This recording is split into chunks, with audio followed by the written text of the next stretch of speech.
Hello, high value writers, and welcome. I know we have some new subscribers. I want to give you a special welcome. Some of us have met in a class or a workshop or elsewhere. I'm glad you're here. For folks I haven't met, I look forward to meeting you in the comments. Today we're going to look a little more at writing with confidence. This is still the #1 question I get. How can I feel more confident about our writing? Please check out our previous video on building writing confidence. And today I'm going to add a few more strategies we can use for those of us who still want to write with even more confidence.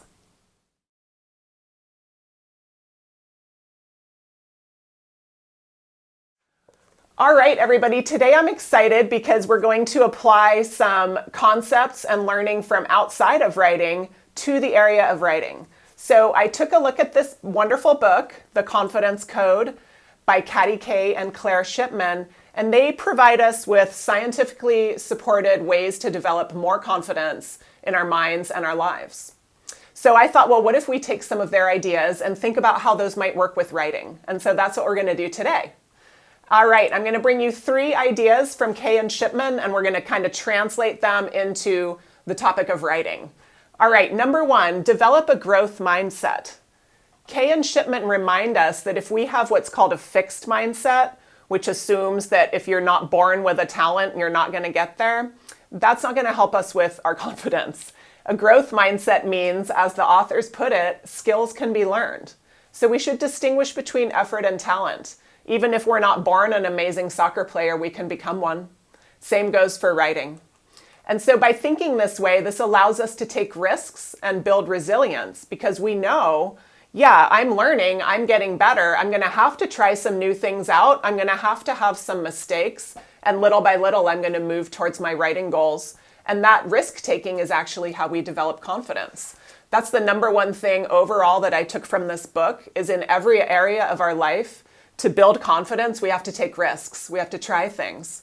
It makes sense. And so that's one way we can really work on our writing confidence, by taking risks in our writing.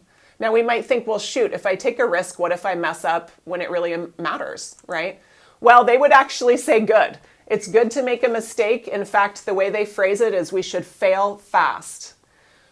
We can learn a lot more from a failure than a success because we learn other perspectives on what we just did.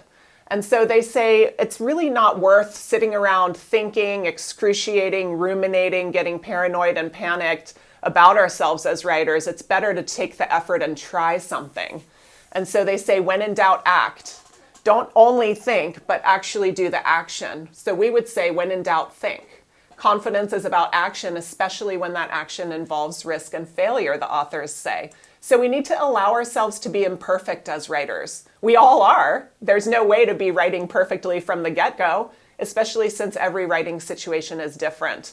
So forgive yourself for your writing imperfections. We all have them. And I'd say look for a way you can take a calculated risk to try some new things in your writing. If you have a supervisor you really trust, a colleague you've worked with for a long time, try some new things when you email them. Try using a different type of tone or voice. Try a new organizational method. Try the 3-step emailing process that we have on the channel here and see what your reader thinks. Those are safe, calculated ways that you can fail in front of someone you trust in order to build your skills. But we won't get there by emailing and writing the same way every time. We're going to have to try new ways. So as we talk to ourselves about this, the authors suggest, thirdly, that we try to rewire our brains and reframe our perspectives to not always go right to the negative when we're worried about something. You may know we have kind of a negative bias in our minds and we think about the negative things easily, but that doesn't really help us move where we're going. So for example, if I wrote an email and then I looked at it later and thought, oh, it's kind of choppy, I could say something automatically negative. Oh, I knew my email didn't flow right. Or I could reframe that to what's truly happening, which is positive, and say, actually, I'm starting to really recognize when writing flows or doesn't. Just the fact that I knew my writing didn't flow shows that I've actually grown my writing skills because I recognized that it didn't. Okay, so overall, we're looking at 3 ways to build writing confidence: developing a growth mindset, knowing we can get better, knowing we don't have to be amazing from the start, failing fast, and then rewiring our brains to think about how we're growing instead of how we're failing.